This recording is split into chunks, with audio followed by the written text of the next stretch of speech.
Bonjour à tous, bonsoir à tous. Nous sommes donc sur cet espace forum du CIAPRO pour une conférence qui s'intitule « Je suis agriculteur », en l'occurrence « Je suis agricultrice », sur un territoire, elle nous expliquera où, et j'entends parler du Mercosur, j'entends parler de l'élargissement de l'Union européenne à 7 nouveaux pays.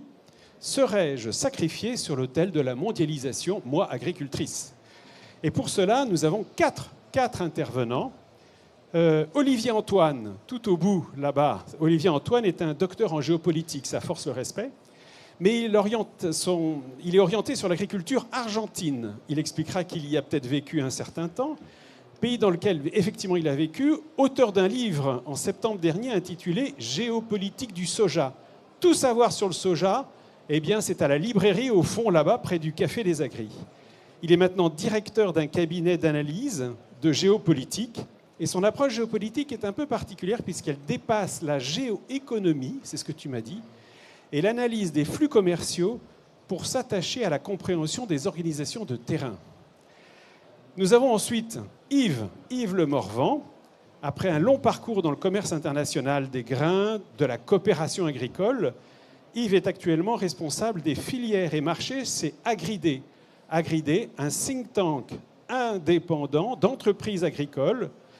Vous avez d'ailleurs le stand de Agridé un peu plus loin. Et il est co-auteur avec Bernard, qui est sûrement pas loin, puisque Bernard fait les photos ici, d'un livre « Élargissement de l'Union européenne » qui est publié donc aux éditions Agridé. Nous avons également un scientifique, un directeur scientifique, c'est Mathieu Brun, voilà, docteur en sciences politiques à Bordeaux, actuellement directeur scientifique de la Fondation Farm. En 2 mots, la Fondation Farm, c'est une fondation financée par une organisation bancaire agricole, on va dire, et qui travaille aussi sur d'autres pays que ceux dont on va parler, pour lui donner une autre dimension, et peut-être un peu africaine ou indienne. Et puis, bien sûr, j'aurais peut-être dû commencer par elle, Laure.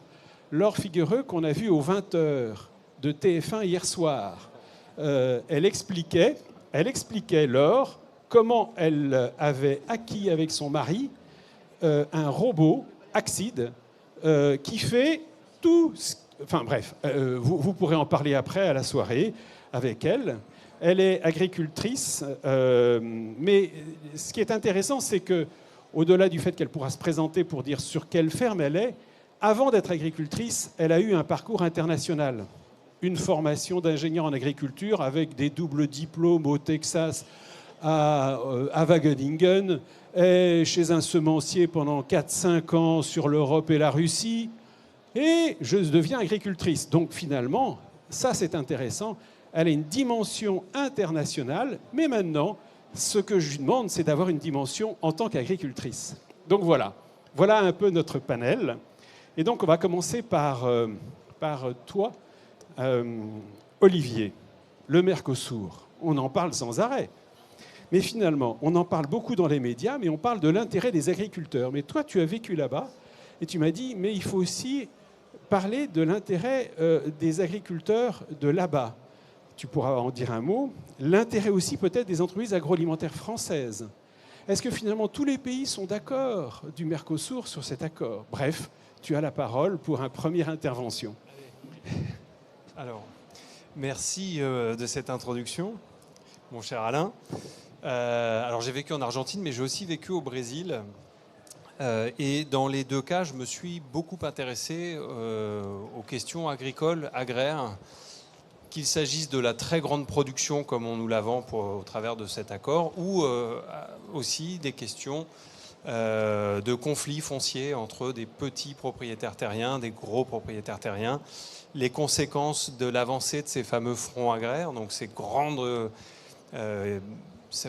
premières choses à avoir à l'esprit quand on parle de la... Là, je parle sous évidemment l'autorité de ceux qui connaissent mieux l'agriculture française que moi.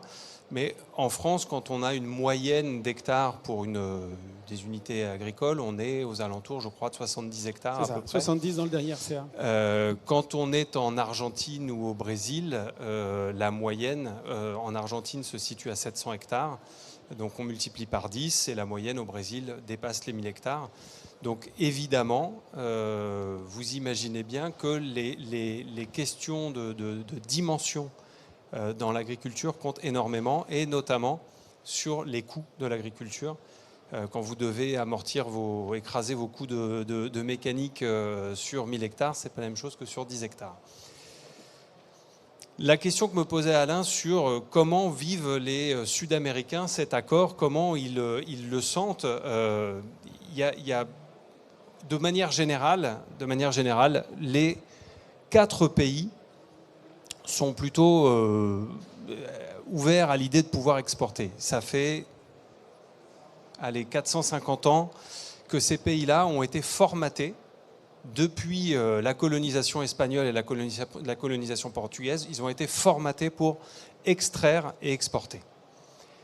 Donc aujourd'hui, pour eux, signer des accords de libre-échange, c'est quelque chose qui est dans une espèce de droite logique très ancienne, de pouvoir faire du commerce avec des produits, quels qu'ils soient. Il y a longtemps, c'était le blé, la viande, on y reviendra, c'est quelque chose qui nous pose beaucoup de questions aujourd'hui. Mais de manière générale, ils sont tous favorables parce que c'est dans leur ADN. Maintenant, la manière dont ils perçoivent cet accord aujourd'hui et les réticences, notamment chez nous Français, mais on va dire de manière plus générale les Européens qui s'y opposent, là par contre les réactions divergent.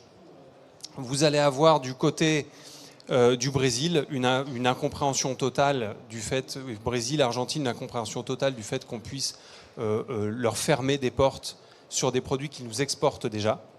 Alors on va parler du soja sur lequel j'ai écrit un ouvrage, mais c'est un exemple assez frappant et parlant, parce que très souvent, quand on entend parler du Mercosur et on entend les réticences européennes au Mercosur, on met la viande, on met le maïs, on met le sucre et on met le soja. Le soja, c'est quelque chose qui va les faire bondir, parce que le soja, l'Union européenne en est absolument dépendant et dépendante depuis maintenant de longues décennies. Et s'il fut un temps, nous allions nous fournir aux États-Unis, on est passé entre-temps par les farines animales, donc vous savez que ça a donné la crise de la vache folle, et on s'est retourné à nouveau sur le soja, qui était une matrice depuis la fin de la Seconde Guerre mondiale, et pour ne plus dépendre des États-Unis, qui était évidemment notre grand concurrent lors des accords du GATT, puis au sein des réglementations de l'OMC, on a décidé d'aller se tourner vers des pays qui, à l'époque, et ça c'est très important, qui à l'époque étaient des pays que l'on pouvait regarder d'égal à égal. Les pays d'Amérique du Sud, alors je ne parle pas du Paraguay et de l'Uruguay qui restent vraiment des petits pays producteurs, mais le Brésil et l'Argentine, si on se met dans le cadre d'il y a 25 ans, le démarrage de cette volonté d'accord entre le Brésil, l'Argentine, Uruguay, Paraguay et les pays de l'Union européenne, si on prend la question du soja, on était absolument dans le besoin d'importer du soja et on avait face à nous un continent qui produisait, allez, on va parler en matière d'hectares, il y a 25 ans, ils étaient à peu près à 15 millions d'hectares. Aujourd'hui, on rajoute la Bolivie, ils sont à 70 millions d'hectares.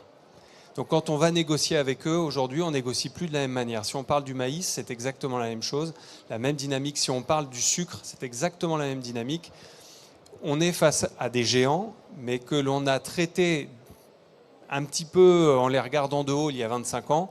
Et aujourd'hui, c'est eux qui nous regardent de très haut.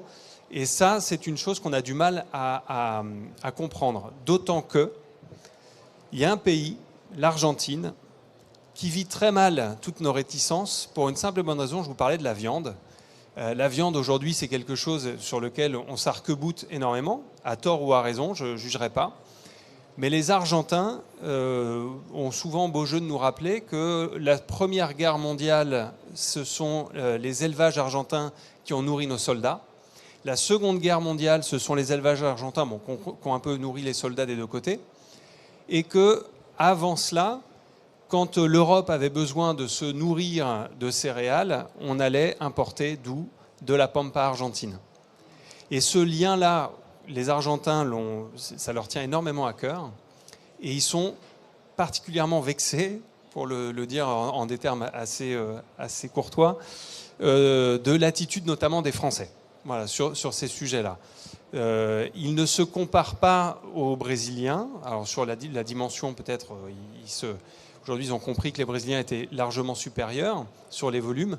Mais par exemple, sur la qualité de la viande, eux, ils disent ce que vous reprochez aux qualités de viande du Brésil, vous ne pouvez pas nous le reprocher à nous. Même si certes, ils ont des feedlots, ils sont tout à fait capables aujourd'hui de produire des pièces de viande qui sont d'exception, qui ont toujours été considérées d'exception. Et ils ne comprennent pas aujourd'hui que les problématiques de l'élevage en France soient transposées à un accord sur lesquels, eux, finalement, ils répondent à quelque chose qui date d'il y a 70 ans et auquel ils sont ravis de pouvoir continuer à répondre. Maintenant, il y a une autre dimension qui est importante, on parle de l'import, mais c'est important aussi de parler des marchés sur lesquels les Européens veulent se situer. Là, il y a des nuances à apporter, mais globalement, l'industrie agroalimentaire européenne est largement supérieure à l'industrie agroalimentaire sud-américaine, quand bien même elle progresse à grands pas, surtout l'industrie agroalimentaire brésilienne. Les Brésiliens, ils vont faire ce que tout le monde fait, hein. Ils regardent ce que font les Américains, les Canadiens, les Australiens, les Néo-Zélandais et les Européens. Et ils ont bien compris que la valeur, il fallait monter. Et c'est ce qu'ils font, alors que ce soit pour du fromage, pour de la viande, de la volaille, ce que vous voulez. Mais ils s'arment de ça. Aujourd'hui, c'est un atout qu'on ait des entreprises qui soient déjà implantées sur le sol sud-américain, qui puissent s'y développer. On va être clair, hein, il y a un marché intéressant, c'est le marché brésilien. Le marché argentin est un marché qui, un jour va bien, le lendemain s'écrase. Le surlendemain va mieux, le surlendemain s'écrase. Aujourd'hui, c'est un marché, si vous suivez un peu l'actualité argentine, tout est ouvert. Donc ça vaut le coup d'aller en Argentine vendre des produits, même pas en les fabriquant là, mais en les fabriquant d'ici. On est moins cher que ce que fabriquent les Argentins. Aujourd'hui, vous achetez des pâtes italiennes en Argentine moins cher que les pâtes argentines produites sur place. Donc ça, c'est certes quelque chose d'intéressant, mais les Argentins, ils leur pend au nez une nouvelle crise. On ne sait pas quand est-ce qu'elle va arriver, mais tôt ou tard, ils vont à nouveau connaître soit un défaut de paiement, soit une monnaie qui va à nouveau péricliter. Donc le vrai marché, l'Uruguay et le Paraguay sont des tout petits pays, des classes moyennes quasi inexistantes, des classes plutôt pauvres et très peu de classes hautes. Et c'est le Brésil qui nous intéresse. Et là, oui, on a du vin, du fromage, on a des produits transformés, on a tout ce qui est notre savoir-faire boulanger, et j'en passe et des meilleurs. Et effectivement, ça, c'est un atout. Donc, on ne peut pas faire l'impasse sur cette dimension-là qui est, je pense, indispensable aujourd'hui pour nos agro-industries. Merci pour cet éclairage qu'on n'entend pas toujours dans les médias grand public. Mais si maintenant je demandais à Laure, sur cette première présentation, si tu avais un avis ou une remarque ou une question à poser à Antoine, qu'est-ce que tu ferais ? Tu fais rien et tu parles.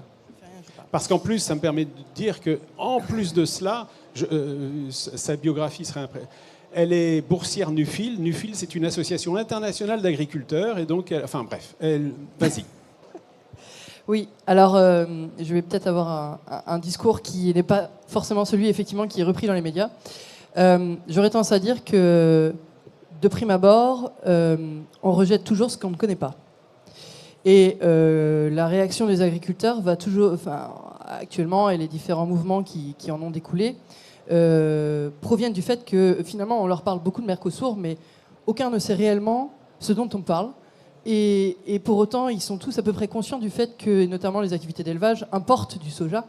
Et donc ils se rendent bien compte qu'il y a un certain malaise autour de ça.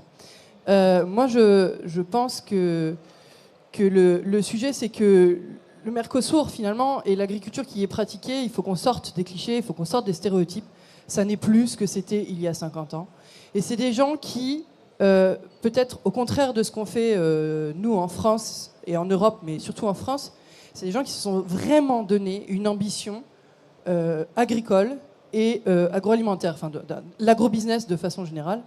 Alors que nous, en France, en tant qu'agriculteurs, on n'a plus du tout ce ressenti-là. J'ose pas dire qu'il n'y en a plus du tout. Et en fait, ça a tendance à... Je trouve que ça met en exergue cette différence politique entre le Mercosur et chez nous. Et finalement, on se dit, si nous, on n'est pas bien défendus là-dedans, parce que c'est des grandes dimensions, on l'a dit, c'est des grandes exploitations, bien plus grandes que celles qu'on peut avoir en France, et ben on se dit, je vais me faire bouffer, en fait. Et au sens propre du terme. Parce que si on regarde, et je suis d'accord, si on regarde les marchés et les accords du Mercosur, finalement, on parle de choses qui ont déjà cours. Donc, c'est pas forcément le Mercosur, et on y reviendra plus tard, sur lequel il faut le plus s'inquiéter. La question peut-être... Alors, je mets une grosse exergue sur le sucre, quand même, parce que l'accord porte quand même sur un équivalent d'éthanol qui correspond à la production d'éthanol française. Et aujourd'hui, on est dans une grave crise du sucre européen. Pour diverses raisons, on y reviendra aussi, mais donc là, il y a pour moi quand même une certaine menace sur cette filière-là. Et le petit mot aussi, c'est que par ces accords-là, je trouve que c'est plus une posture de communication, c'est-à-dire que en donnant, nous, en tant qu'Européens, en accordant une crédibilité parfaite sur la traçabilité, sur la qualité de ces produits, en fait, les clients, et notamment, je pense au marché asiatique, etc., qui venaient chercher cette confiance chez nous en Europe, ils vont se dire, mais après tout, si les Européens font confiance aux Brésiliens, les Brésiliens vont forcément produire à moins cher que nous en Europe. Et le risque, finalement, c'est peut-être que nos propres clients, si on n'a pas une vraie stratégie de communication, de développement, etc., nos clients vont partir sur d'autres marchés, et nous, qu'est-ce qu'on va faire de notre production? D'accord. Merci Laure. Alors, un accord commercial, c'est une chose. Mais maintenant, avec Yves, on va parler d'autre chose dans cette mondialisation. C'est un projet d'élargissement de l'Union européenne à 7 nouveaux pays. J'ignore dans la population qui est vraiment informé de cela. Yves, peux-tu nous expliquer un peu en quelques mots la synthèse du travail que tu as fait avec Bernard sur quels sont ces pays, ils sont un peu différents, comment ils peuvent rentrer, quel avantage, quel inconvénient? Tu as la parole. Alors, je prends la suite de Laure qui a dit c'est pas le Brésil le cas le plus inquiétant. Donc, à moi de causer, on va peut-être parler un peu d'Ukraine. Alors, c'est vrai que tu as raison, il faut élargir d'abord. On est en période d'élargissement, c'est en cours le 8e élargissement de l'Union européenne.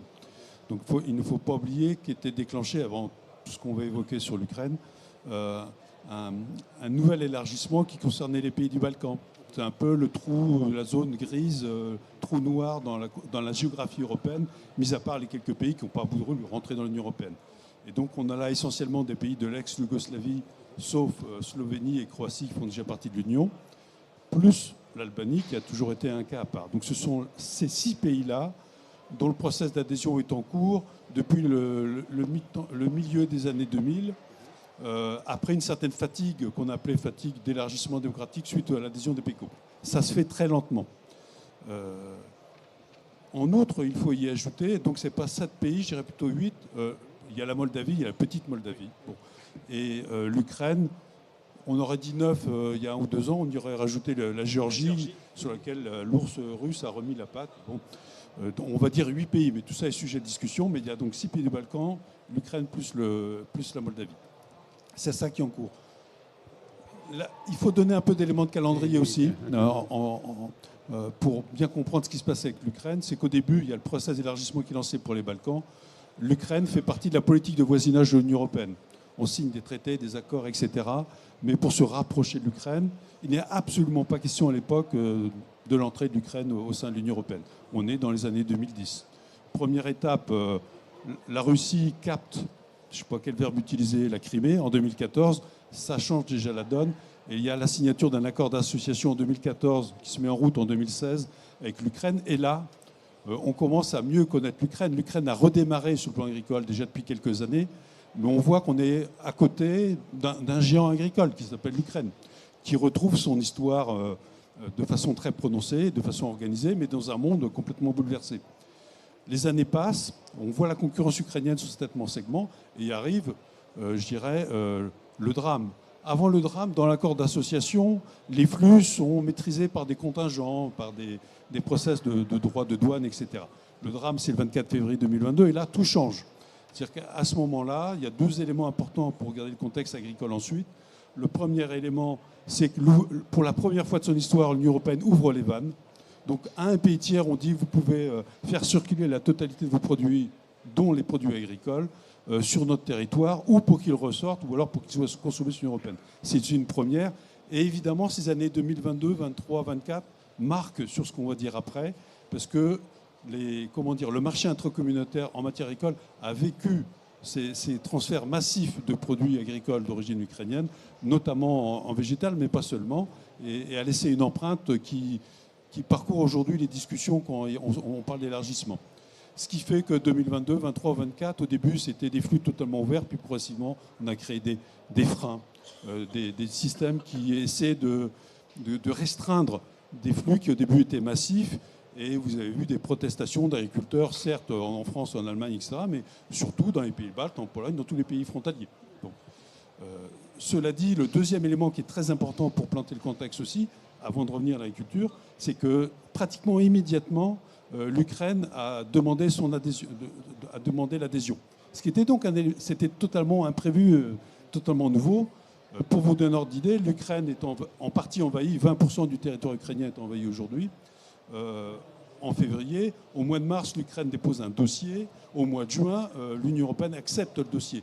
Donc l'Ukraine, 3 mois après, a le statut de pays postulant, officiel candidat. Voilà. D'habitude, ça prend des années, voire 10 ans.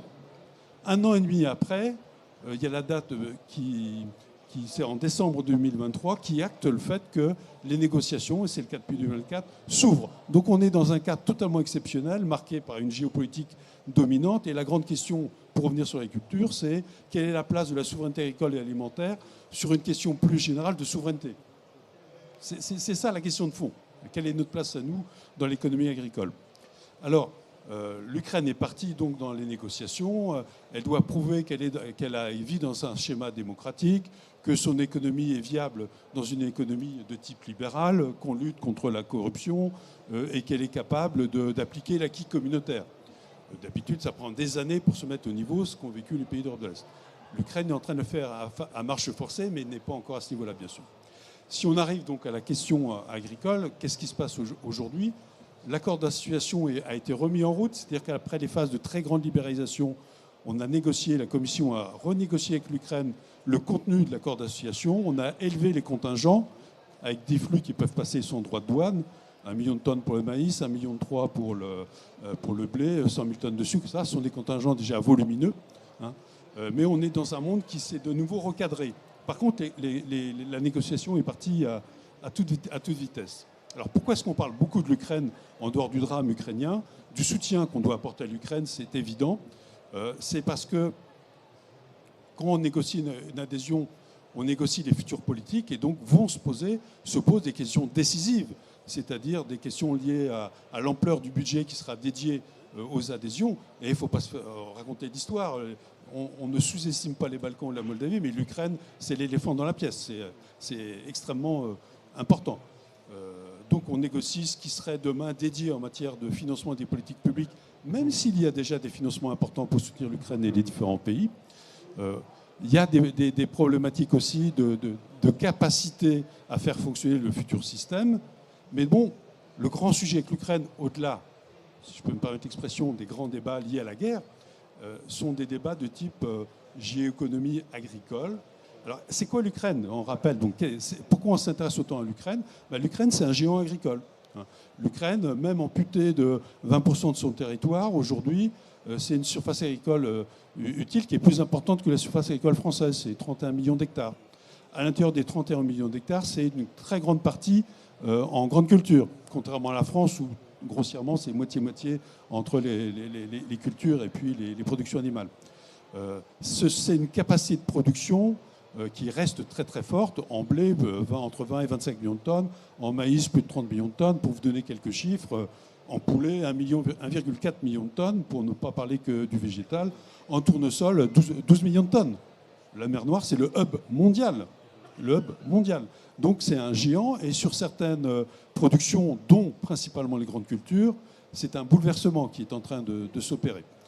Alors, pourquoi c'est un bouleversement? Parce qu'il y a des volumes, parce que ces volumes ont été en partie fléchés vers l'Union européenne avant de reculer pour aller de nouveau vers les pays tiers. Mais c'est un bouleversement parce que, évidemment, en termes de compétitivité, les coûts de production ukrainiens n'ont rien à voir avec les nôtres. Si on veut le faire à la SERP, c'est 50% de nos coûts de production. Ça dépend des productions, évidemment, on peut dire les choses. Y compris quand on parle de filières qui sont, et sont peut-être presque les plus intéressantes intellectuellement, qui sont industrialisées, du type la betteravière. Betterave, il faut une usine. Un peu les oléagineux aussi. Donc, et là, on voit le double comment dire, impact de la compétitivité. Elle est sur l'acte de production agricole, qui est lié à une qualité de terre que vous connaissez tous, le fameux tchernosium. Donc il y a une capacité de production qui est exceptionnelle. Il y a une qualité des compétences humaines qui sont fantastiques, et avec une résilience qu'il faut saluer. Bon. Et puis, donc, le troisième point qu'il faut citer, pour regarder l'impact sur les marchés, c'est l'organisation foncière et l'organisation socio-économique. C'est-à-dire que l'Ukraine a comme fer de lance ce qu'on appelle des agro-holdings, des conglomérats créés par par des systèmes qui ressemblent à ce qui a été créé par des oligarques en Russie. Et ces grandes entreprises sont à la fois énormes en surface, elles peuvent gérer, pas posséder, mais des centaines de milliers d'hectares. Et en même temps, elles opèrent sur la verticalité des filières. Donc elles sont capables, en ayant l'horizontal et le vertical, d'avoir un impact sur les marchés qui aujourd'hui est inconnu dans le champ communautaire. Dans le champ communautaire, ce genre d'entreprise n'existe pas, donc se posent des problèmes de concurrence extrêmement importants. Donc à partir de là, quand on fait cette description de l'impact sur les marchés, avec Bernard, dans la note que nous avons travaillée, il y a 3 propositions majeures que nous avons évoquées. Il y en a une qui est d'ordre institutionnel, c'est-à-dire qu'il faut aider l'Ukraine, il faut la soutenir évidemment et tout. La proposition, c'est une intégration différenciée au sein de l'Union européenne, les faire entrer dans un statut qui ressemble au statut de la Norvège, de la Suisse et tout, de l'espace économique européen. Donc un beau statut, mais qui permet quand même d'avoir encore des éléments de contrôle aux frontières. Le deuxième sujet majeur, ce n'est pas traité après, mais avant une éventuelle adhésion, c'est de contrôler les agro-holdings. On ne peut pas faire rentrer des agro-holdings en termes de compétition avec les exploitations familiales, quelle que soit leur taille. Ça, c'est absolument majeur, décisif. Ce n'est pas après, c'est avant. Et le troisième sujet, quant à nous, pour plus tard, parce que l'Ukraine, elle rentre, elle ne rentre pas, elle est à côté de nous et tout. De toute façon, il y a un impact sur la politique agricole commune, c'est évident, c'est un voisinage très présent. Et donc, c'est de réfléchir à de futures PAC, peut-être pas celle-là, mais celle d'après, avec des soutiens qui prendraient un peu plus en compte des soutiens de type territoriaux, économiques, pas sociaux, hein, mais économiques dans des zones, qui seraient fragilisées par l'impact ukrainien. Hein. Et donc, la proposition, c'est de commencer d'ores et déjà à réfléchir ça pour construire un avenir qui soit le meilleur pour tout le monde, mais y compris pour les agriculteurs français. Je comprends. Merci. Mais alors, Laure, tu es plus inquiète alors de l'élargissement de l'Union européenne et des agro-holdings ukrainiennes? Alors, donc dans les expériences passées, effectivement, j'allais en Ukraine. Et pour vous raconter une petite histoire, la première fois que j'ai mis les pieds là-bas, c'était dans une zone de tchernosium. Et il est parti, mais mon mari, il est breton. Et j'avais l'impression d'être mon mari en face d'une motte de beurre. C'est-à-dire que j'avais littéralement envie de manger ce sol tellement il était beau. Et ça, c'est un regard d'agricultrice, c'est un regard qui voit la terre et ce qu'on peut produire avec. Et donc, effectivement, c'est ce qui me fait le plus peur, parce qu'effectivement, ils ont une structure avec une capacité à produire et à se lancer dans des nouvelles productions du jour au lendemain en fonction des aléas du marché. Moi, je suis président d'une coopérative de déshydratation. On fait le marché, alors c'est pas le cas en ce moment, hein, mais le marché demande de la luzerne, très bien, on produit de la luzerne. Ah, il faut une usine de déshydratation, très bien, on monte l'usine. Et nous, en France, on est incapable de faire ça. Et en Europe, de façon générale, on est incapable de faire ça. Donc moi, je me dis, bon, de toute façon, effectivement, c'est là. Ce sont nos voisins. Ils ont effectivement ce potentiel de production qui est absolument énorme. Ils ont, eux aussi, le droit de se développer, c'est normal. Et par rapport à ça, moi, je pense que ça interroge le profil de nous, agriculteurs, dans nos exploitations familiales, quel est notre profil. Et je pense qu'effectivement, il va falloir identifier rapidement les filières qui vont le plus pâtir, ou en tout cas qui vont être le plus challengées dans cette nouvelle intégration de l'Ukraine. et des autres pays de l'Union européenne, mais encore une fois, l'impact risque d'être un petit peu moindre. Et proposer des nouvelles pistes à ces gens-là. Et moi, l'une de mes réponses, ça a été de partir. L'une de mes réponses, c'est d'envisager des diversifications significatives de nos exploitations agricoles françaises et de l'Europe de l'Ouest, parce qu'on est tout le temps proche d'un bassin urbain, etc., etc. Mais ça veut dire qu'on a un changement dans le profil de l'agriculteur qui deviendrait davantage un entrepreneur du vivant qu'un conducteur de tracteur. Et donc pour ça, voilà, il faut se poser la question de la formation. Et il faut aussi se poser la question du financement. C'est-à-dire qu'aujourd'hui, on finance des reprises d'exploitation agricole sur la base des hectares. Demain, c'est peut-être plus le bon prisme à avoir. Demain, c'est peut-être financer des installations agricoles sur la base de la rentabilité des ateliers qu'ils auront sur leur exploitation. Et donc d'être plus courageux en matière de financement des ateliers, des moyens productifs et non du capital. Eh ben, finalement, tu peux avoir une troisième peut-être vie politique pour porter tes sujets et tes propositions. Donc là, maintenant, c'est Mathieu. Parce que Mathieu, on a fait un tour vers le Mercosur, on a fait un tour vers l'Europe, mais toi, tu as une vision beaucoup plus large. Tu parles beaucoup d'Afrique, tu me parles aussi d'Inde et d'un éventuel accord avec l'Inde dans l'avenir. Mais qu'en est-il de ces pays dits du Sud, quand on parle d'Afrique? Qu'en est-il de la protection des filières? Qu'en est-il de l'harmonisation des normes? Qu'est-ce que tu peux nous dire de tout ce que tu vois dans la Fondation Farm sur ces questions? Merci, merci Alain, bonsoir à toutes et bonsoir à tous. C'est pas une question facile que tu me donnes, je trouve qu'on élargit, on est parti de la Pampa jusque-là maintenant, et là c'est le monde. Alors le monde est mon terrain de jeu.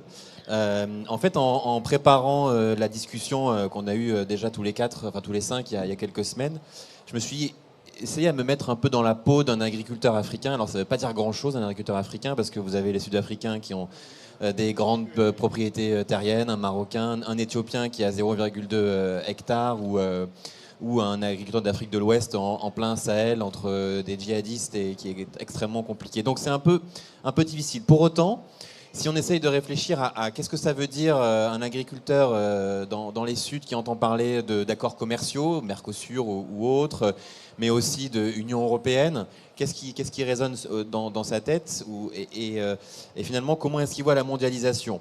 Parce que vu des Suds, plus vu d'Afrique, on va dire, peut-être plus que vu d'Inde, la mondialisation, c'est pas seulement un marché, donc des opportunités, parce que c'est un continent qui exporte, mais c'est surtout un rapport de force. Donc je trouve que ça s'inscrit assez bien dans ce que vous disiez tous les trois juste avant. Cette mondialisation, peut-être il faut la rappeler parce qu'on l'a peut-être oublié, mais elle est avant tout partielle et asymétrique.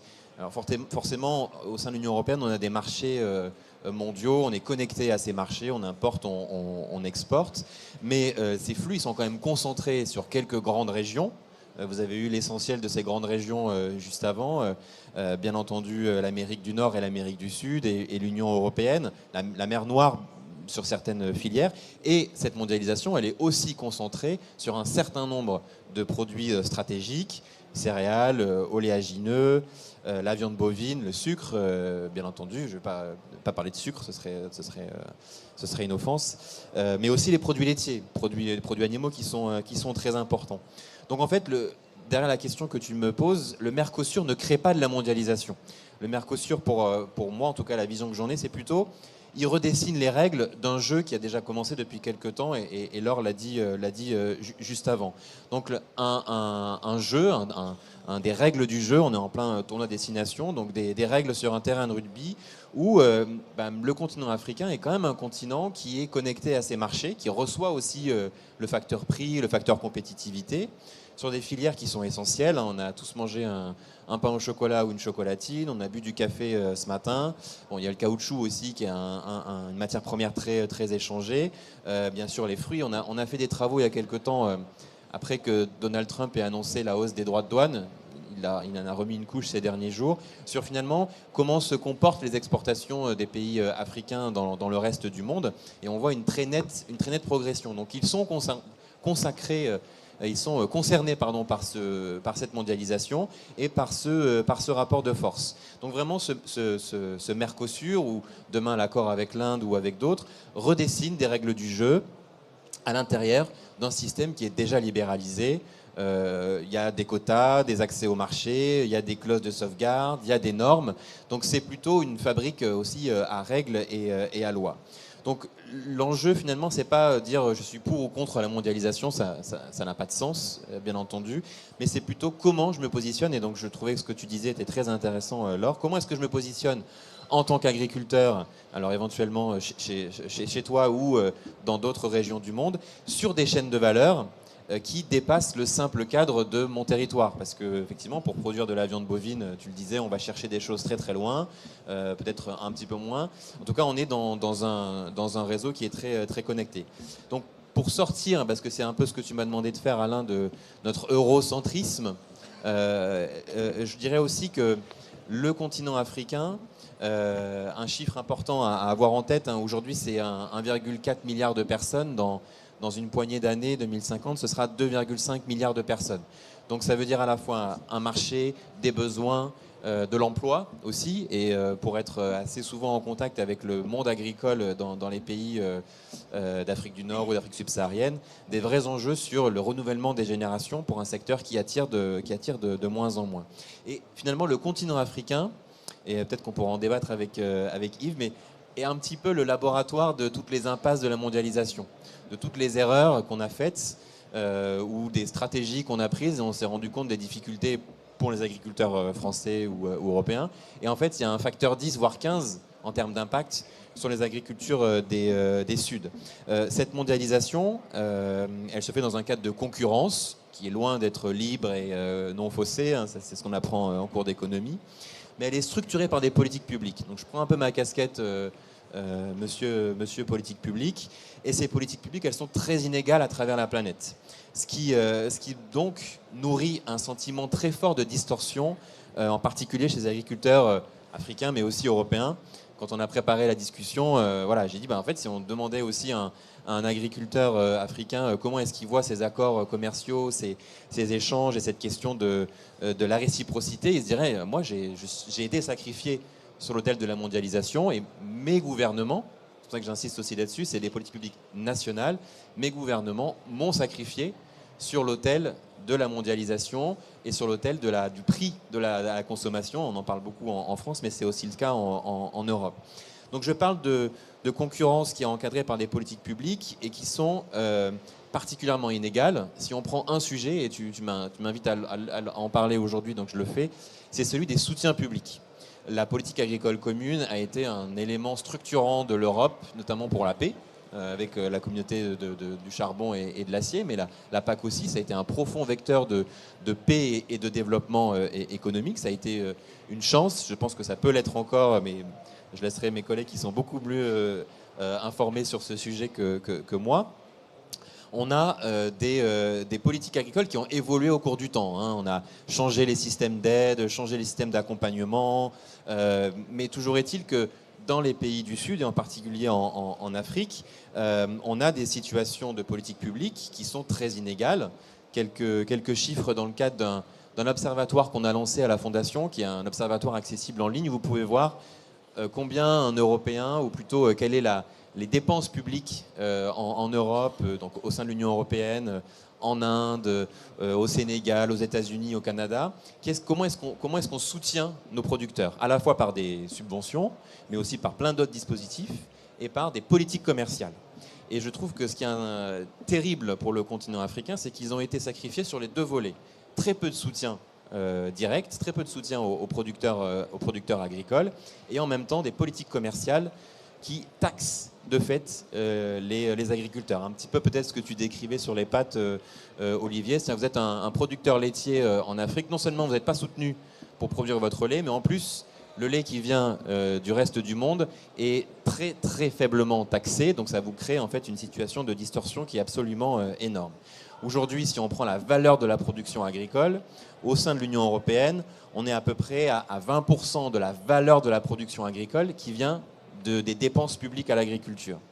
À peu près 24% aux États-Unis. On est à moins de 8% en Afrique, et en plus c'est donc annulé par ces systèmes de règles commerciales qui en fait taxent les producteurs. Si on rapporte ça au producteur lui-même, un agriculteur ghanéen, il reçoit $17 par an de soutien public à l'agriculture, Un Chinois, c'est à peu près $600 et un Américain, on est à $45 000. Donc on est sur une situation de concurrence, de distorsion absolument énorme. Et donc ça, c'est vraiment un élément qui, je pense, c'est important de le rappeler. Pour autant, je regarde mon temps, quand on est sur la question de l'OMC, n'hésite pas à me dire s'il faut que je raccourcisse. Ça va ? Bon. Faudrait que tu... Voilà. Je vais conclure. Alors, si on est sur des questions liées aux accords commerciaux, on peut faire des choses dans le cadre de ces accords. Il y a une architecture, on en parlait il y a quelques temps avec les JA, il y a une architecture, on peut négocier des chapitres, notamment des chapitres qui sont liés au développement durable, à la question de la déforestation, au bien-être animal ou aux droits sociaux. On peut aussi maintenir des protections qui soient ciblées.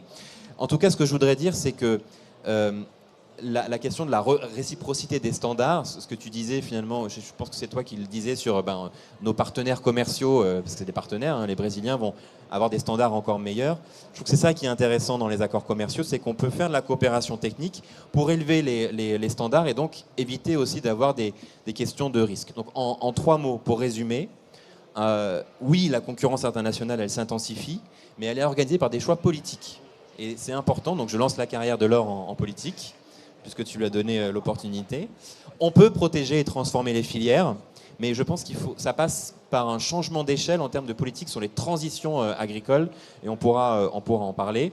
Et puis l'enjeu pour l'Europe, je crois que c'est de construire aujourd'hui des alliances agricoles avec l'Afrique, avec l'Inde, plutôt que de rester dans un face-à-face défensif. Ça peut être une opportunité à condition d'éviter ces dumpings croisés. Et peut-être que dans la discussion, je pourrais donner quelques exemples sur ça. Alors avant de prendre des questions peut-être avec certains d'entre vous, mais également si vous voulez vous questionner les uns les autres, vous allez avoir la parole. Mais je voudrais redonner la parole de conclusion ou de pré-conclusion à Laure. Finalement de tout cela, en fait, il me vient une question. Laure, toi tu es une sachante, oui mais du fait de ton parcours, de tes expériences, tu as une vision, une compréhension de l'ensemble de ces questions qui est différente de l'agriculteur, je vais dire de base, mais on se comprend, enfin, qui n'a pas eu cette expérience internationale et qui, lui, comment fait-il pour essayer de comprendre tout ça ? Alors, toi, on peut comprendre que tu as une vision déjà éclairée, mais alors, tous ceux qui n'ont pas vécu ce que tu as vécu, comment font-ils ? Et quel est finalement leur moyen de décider sur l'exploitation agricole quand ils entendent plein de choses vraies et pas vraies ? Alors, c'est une question qui me prend de court sur ma conclusion, mais... non, mais mais en fait, honnêtement, moi, c'était ma plus grosse préoccupation quand je suis revenu sur l'exploitation agricole. C'était me dire, comment je fais pour continuer d'avoir accès au savoir en restant sur mon exploitation agricole ? Parce que j'avais l'impression que, vous savez, moi je l'ai vécu, hein, j'étais au développement, donc il y avait le commerce, la communication pour les agriculteurs, et il y avait ce qui se passait en recherche, et il y avait une espèce de frontière entre les deux, et où on ne laisse pas passer toutes les informations à l'agriculteur, parce que de toute façon, il ne peut pas comprendre.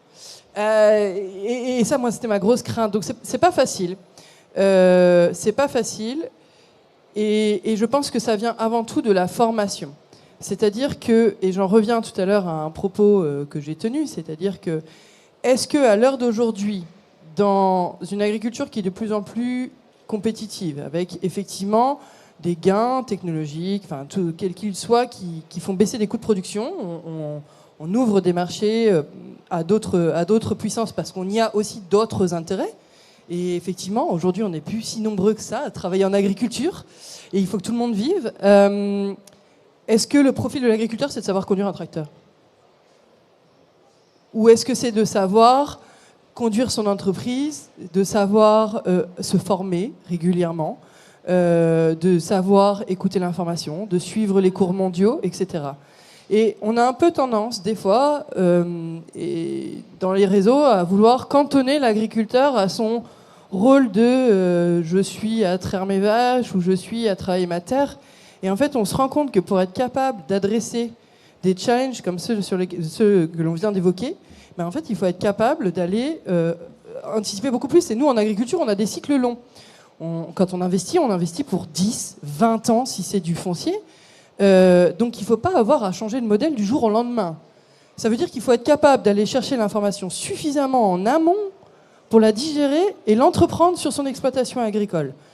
Et ça aujourd'hui, ça challenge un petit peu, je suis pas, à la fin, ça challenge un peu le modèle du BPREA, qui est le diplôme professionnel pour être exploitant agricole. On a la chance en France d'avoir une diversité des modèles d'exploitation, mais il faut peut-être modérer un peu, et on en revient à la question de la politique agricole et des politiques publiques. On ne peut pas avoir le même accompagnement pour une petite exploitation qui va avoir une activité de circuit court, qui va être à proximité d'un centre urbain, qui va pouvoir monter un magasin de producteurs. Et j'ai fait des framboises bio en circuit court, je sais ce que c'est. Et le même accompagnement auprès d'un céréalier à Bourges qui ne va produire que du blé et des céréales pour le grand marché d'export. Et aujourd'hui, je trouve que finalement, on manque un peu de transparence sur ça, et on a du mal à faire redescendre l'information jusqu'aux agriculteurs. On reste dans des positions qui sont très dogmatiques, simplistes, syndicalistes, et en fait, on passe à côté du gros, voilà. Et je trouve que, donc, si j'en reviens à quelques mots de conclusion quand même, ce qui est, je pense, aujourd'hui pour un agriculteur le plus difficile à vivre, c'est ce qu'on appelle les fameuses injonctions contradictoires, quoi.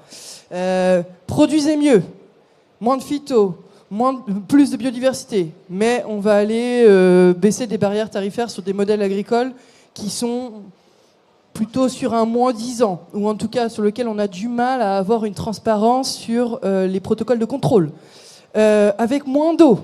Et puis on importe de plus en plus de tomates du Maroc.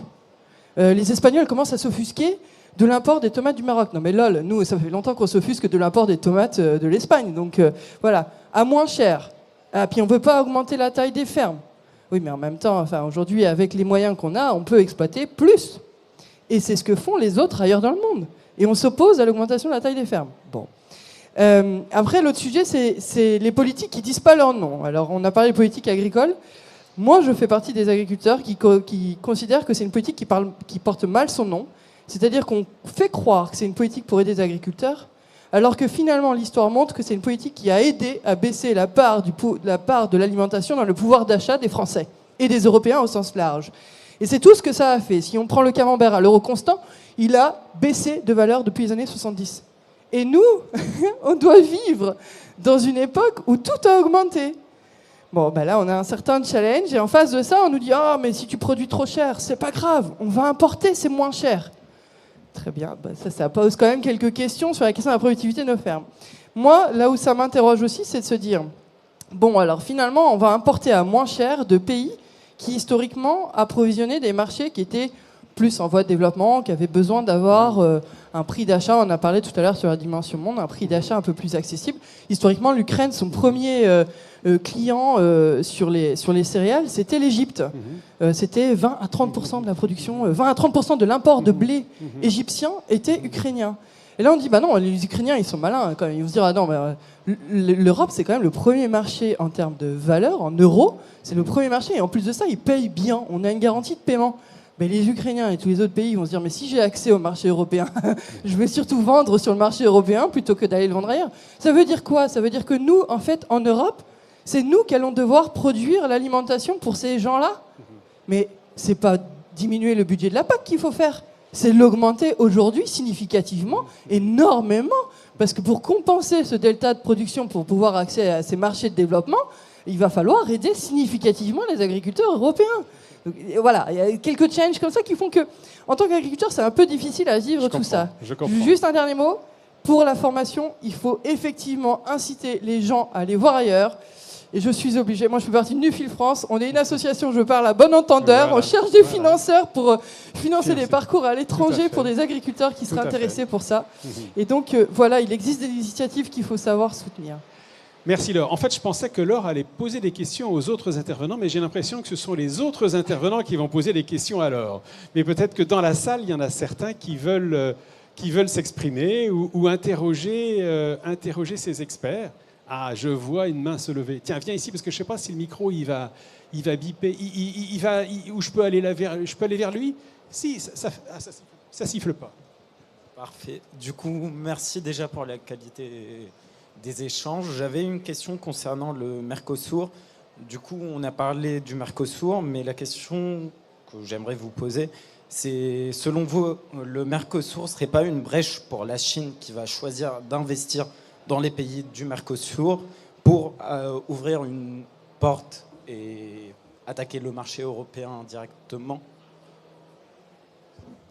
Alors, la Chine investit déjà massivement. C'est le premier pays qui investit en Amérique latine.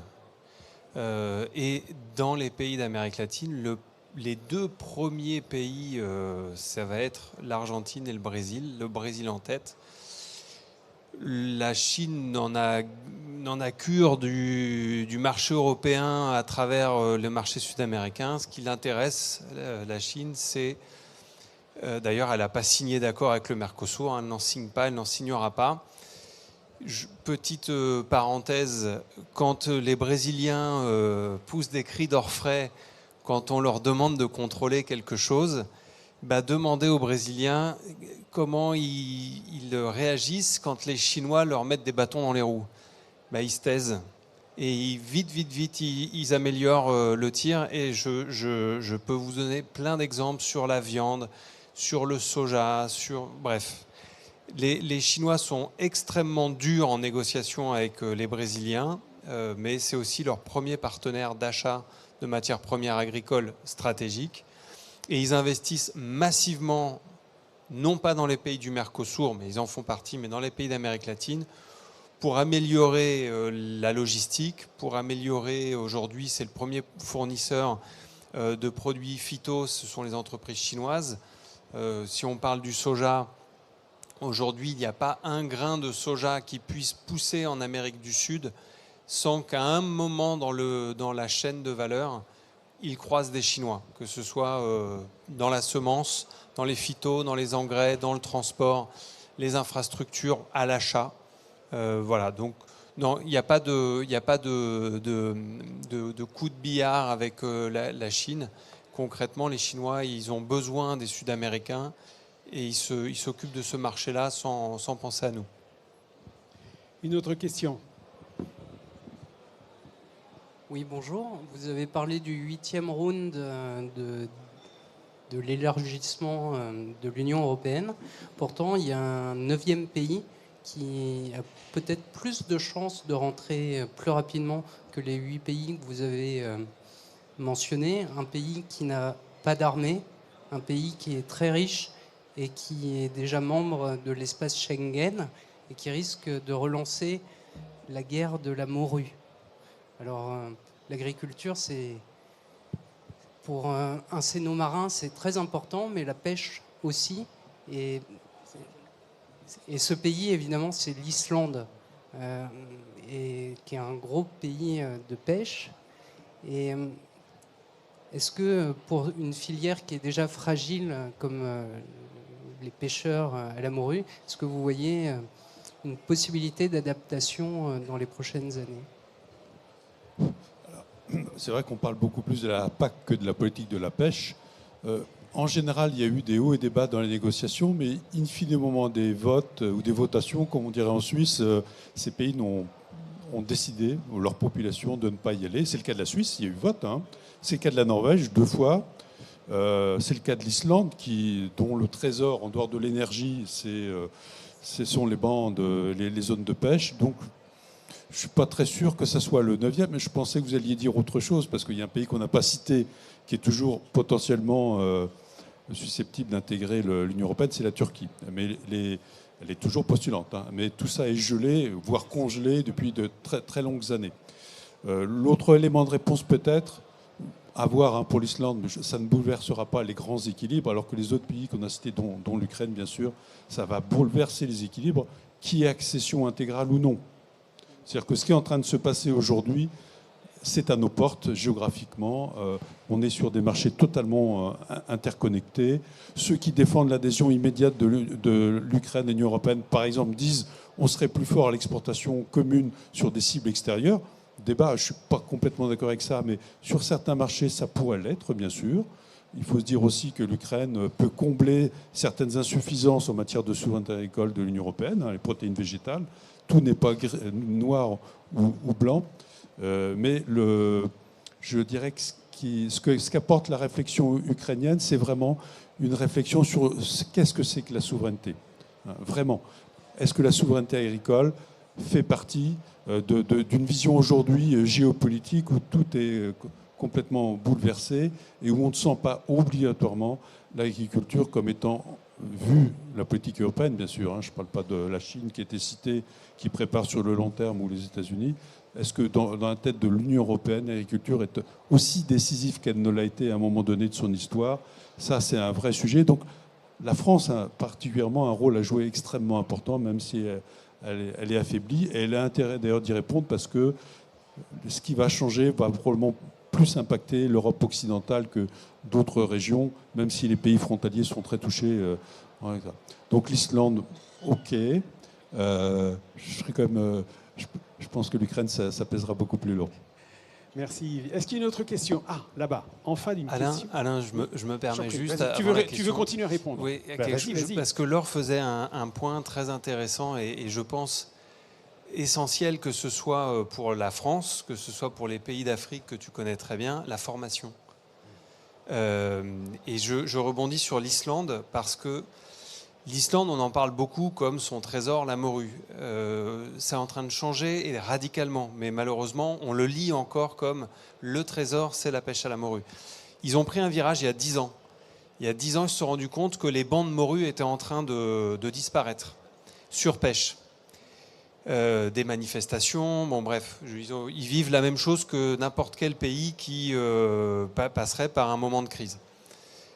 Le gouvernement islandais a fait une proposition choc qui était de dire on va réduire drastiquement les quotas, on va perdre des emplois, mais par contre on va mettre beaucoup d'argent de la filière morue à l'export dans la recherche et l'innovation. Aujourd'hui, ils ont des licornes, donc ces fameuses sociétés qui valent plus d'1 milliard de dollars, qui sont spécialisées dans, notamment une est très célèbre parce qu'elle a gagné un marché très récemment avec l'armée aux États-Unis, dans des pots que l'on utilise. Vous en avez peut-être entendu parler après l'incendie de Crans-Montana. On a parlé de corps qui ont été recouverts de ces fameuses peaux synthétiques qui sont issues de la culture de cellules des peaux des poissons. Ce sont des entreprises islandaises qui ont été financées.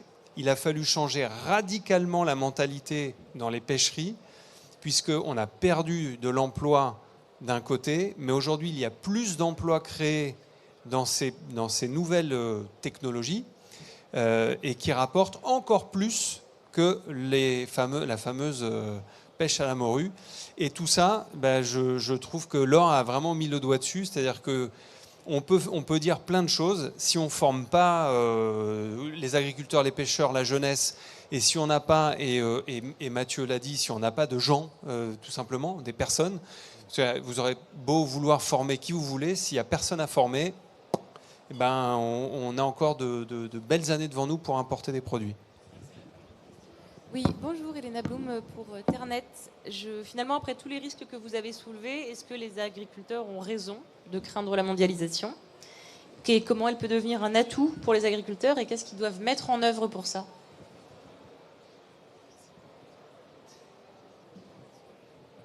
Alors, qui veut répondre? Ah, Yves. Je débute, mais après je passe la parole. Yves, et puis les autres. Je pense que dans un premier regard, les agriculteurs ont raison de mettre en primauté le marché intracommunautaire. La CE puis l'Union européenne aujourd'hui s'est constituée de cette façon-là.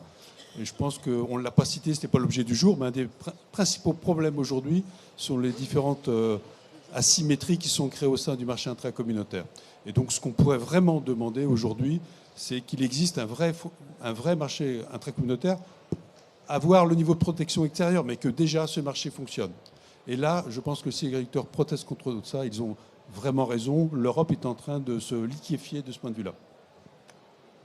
Est-ce que d'autres veulent répondre? Ah, Mathieu. Oui, très rapidement. Merci pour la question.